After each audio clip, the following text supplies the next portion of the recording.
as mentioned earlier, we spoke about marketing and Ms Liepollo being one of the pioneers, one of the ladies who played a big part in what marketing is in Lesotho, and then the marketing sphere, Lesotho. On that note, where would you say you started basically becoming part of bigger campaigns that started affecting people's lives as a marketer? Organization. Not even organization, but time in life or time in what was happening in Lesotho at the time. What was happening before you did what you did? Okay. I think I can safely say I started becoming part of the marketing life. Ka tsela e leng hore e ama maphelo a batho ka 2012. I've kind of always been in the financial sector.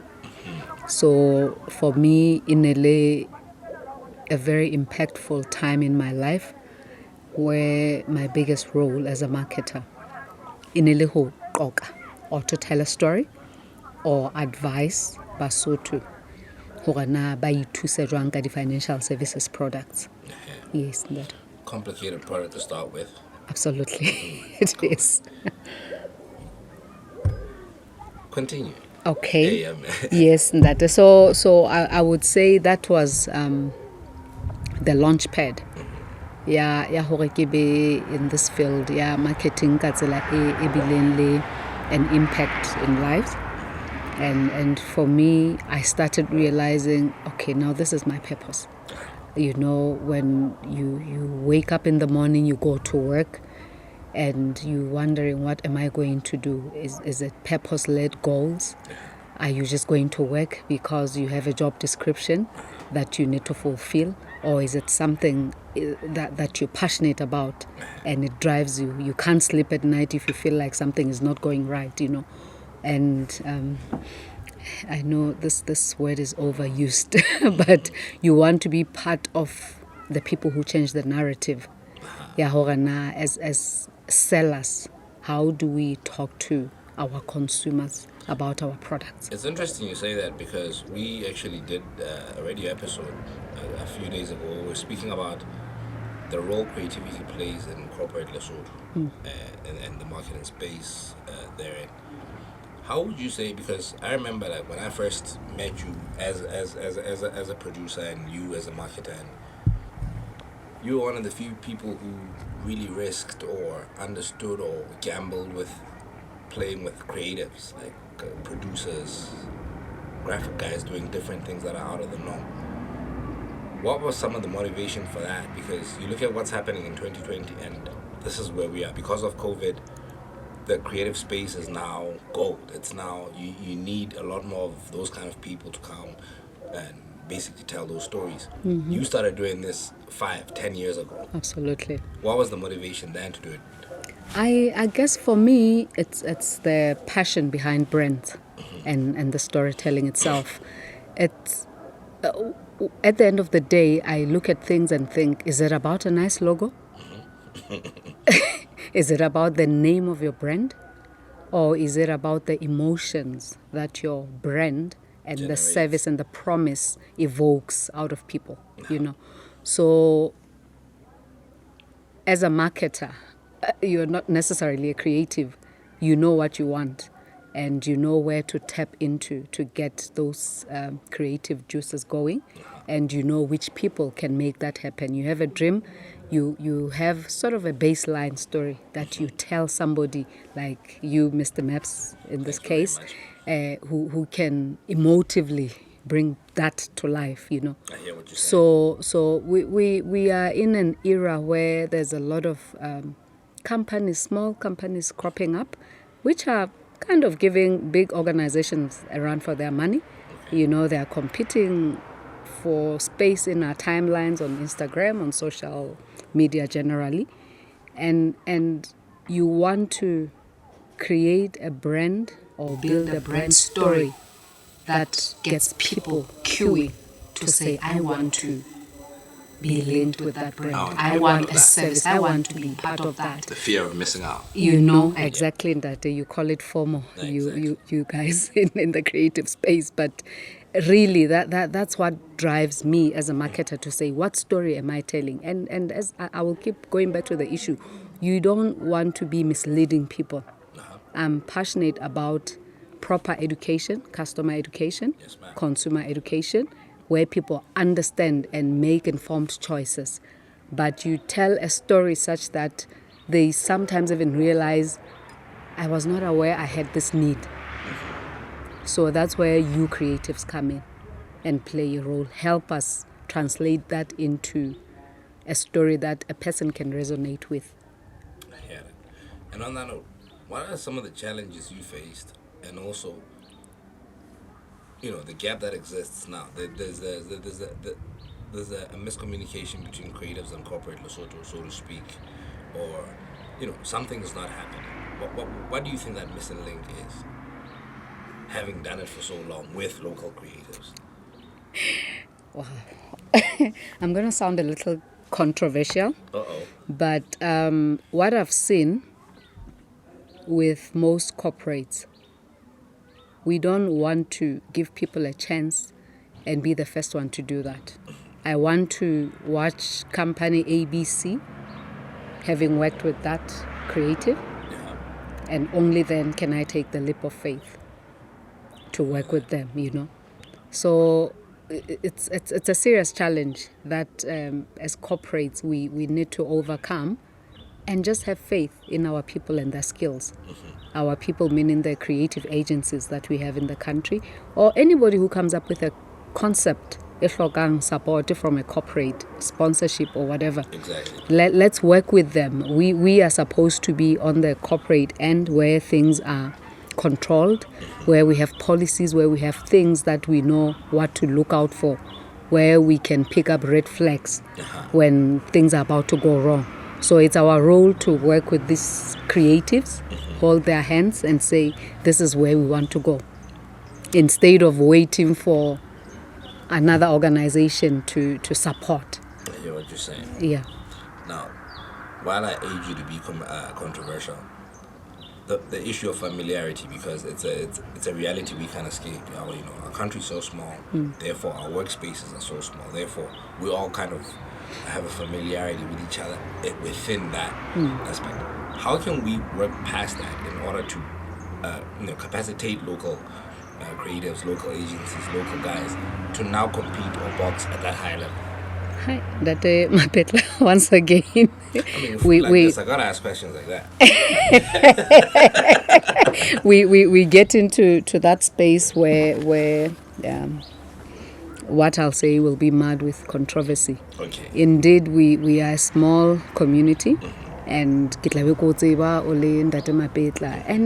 it borders on personalities as well.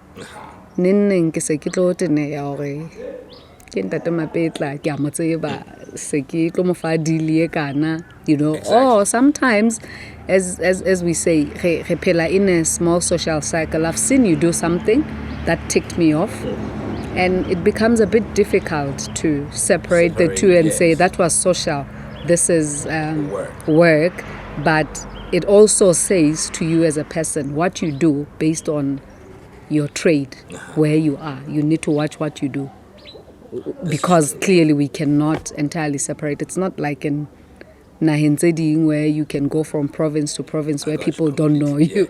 So we have to really be careful and take cognizance of. I ask this because, naturally, whatever happens across the border filters down here as influence. So, and we're always talking about influencers or whatever with my friends and stuff. And then you think about the whole other narrative of, I always have an argument with the big time crew, which is Bella and Mahamatwan or Hami Madia, about feminism and the whole controversy happening now with Megan Thee Stallion and Cardi B's song WAP, WAP. I mean, I'm not gonna break it down here, but that. Okay, there's a whole fight going on about equality, about feminism, about all of that. It's being pulled all the way back by the slave, the the tracking on Insta, all of that. You know what I mean? It's interesting to look at where we are at Lesotho and look at how everybody's on their phone right now, and so it means whatever's on the feed is the most interesting aspect of, or is the most influential aspect of a young girl's life. I'll say a young girl because you're a lady. Generally, there's more girls than boys out here, and Insta is for girls, really. You know what I mean? Yes.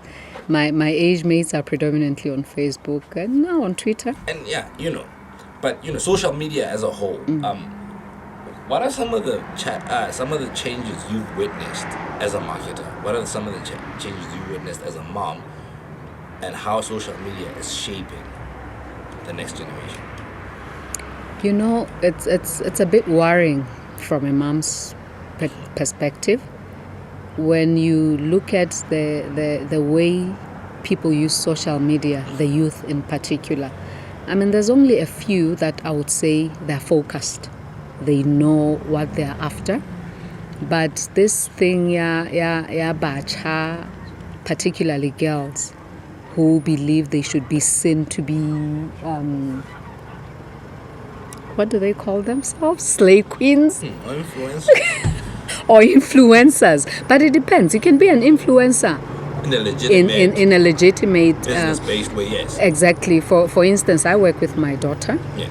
And most of her posts would be on or aligned to the trade we are in. So it's a choice. Yes. It's a choice on what you want to influence your age mates, your peers on. But it's a little bit sad, I would say, and unsettling that it creates this facade of a life that they don't necessarily lead, and it puts them under a lot of pressure to live up to that, and some don't even know how actually this is fake. And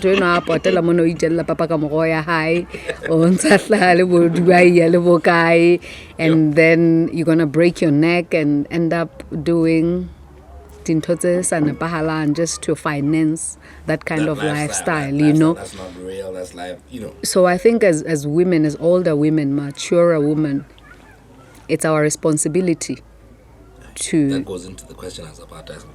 Yes. to change the content on our feeds, and be in a position where we get young girls aspiring to be like us, because the content that we are posting on our timelines ina le bokamoso wa bona hore o le mosadi jolo ka ha ke tshilo o tshwara thipa ka bohaleng. You have a social responsibility not only towards your family but le bana ka thoko ba tsebe hore ha ke na le bothata di challenge di teng mesebetsing di teng bophelo mme ane ke menga yang ho yena. Thank God to your social media, they can even inbox you. Medi ke bona ntse bua ka ntwe itseng I have a particular challenge, can you assist me?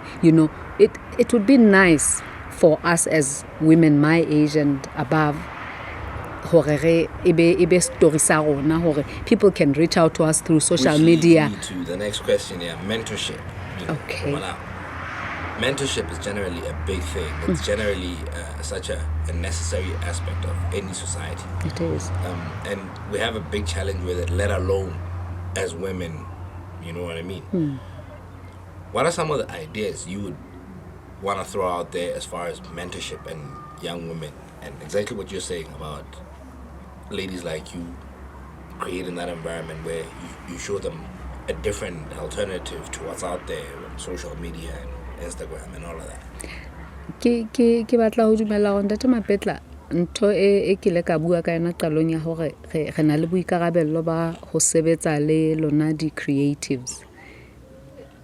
It's a responsibility ya rona re le bomme kapo, because I for one have a mentor esimme bontate kapo batho ba se ba le boemong kapo dilemong tseo ho nang le wisdom, knowledge that we can impart to the young ones. Hore re partner le go create platforms like this one where this young and upcoming generation can learn hore Lesotho mona ka ntse re na le bomme le bontate ba boiphitlhela ba etsang dintho tse itseng. And if indeed we are willing to offer our time in terms of mentorship, put it out there.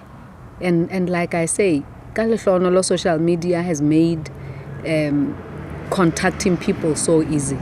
These young ones are bold. They go into your inbox and tell you, I've been watching you, I've seen you on this platform or whatever, or I've heard about you. I would really like your guidance. And I think it's just about being open enough as a person of wisdom who has achieved or who's at a certain level, who can impart exactly who's experienced to be open enough to want to teach and help and guide. But there are various ways in which we can create such platforms, working hand in hand with creatives and ensuring information is accessible. We are accessible. Yes. In the same radio show I was speaking about earlier, in the Ribwa about creatives, and I made an example about the campaign that I was involved in, that you were spearheading, about a product where we had to produce a theme song. And this theme song happened to play during the soccer matches at halftime. And for the first time as a creative, for me to see that connect to Basotho at that level, it put me in awe. And I watched you do that in different companies with different creatives.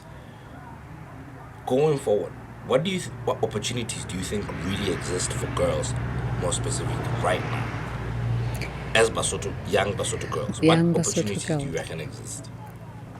I would say ke ipapisa le boemo bona bo re leng ka hore ho bona ba COVID bo re qobelletseng hore re be ka hara lockdown.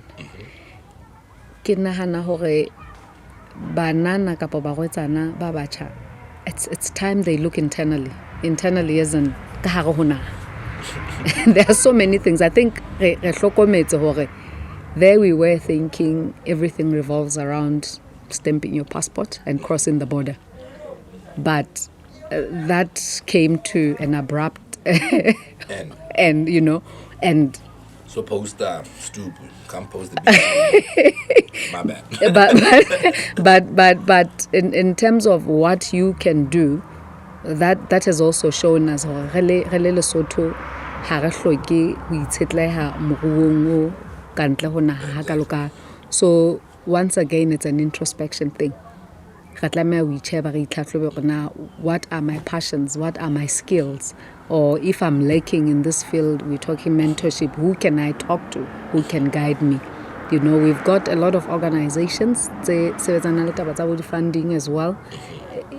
Fortunately, batho ba boemong ba ka ba hore se rena le experience, we even know hore na ka guide batho hore na ya ho kae ka tla fumana thuso ya funding. If you have an idea that you want to develop, we can sit with you, help you and develop it, see or na is it a feasible thing or not. But I think it's time our young ladies look internally and see what opportunities this pandemic has created. There's a lot. Beautiful times, man. There's a lot. Food for thought, literally food for thought. Food for thought. Right? And coming through, or rather closing off the last section of the show, we're going to be talking about how the pandemic has really forced people to enterprise, and we're going to be talking about hobbies becoming business. And yeah, man, once again, thank you so much for the spread. Thank you so much for the wisdom. Thank you so much for your time. You're welcome.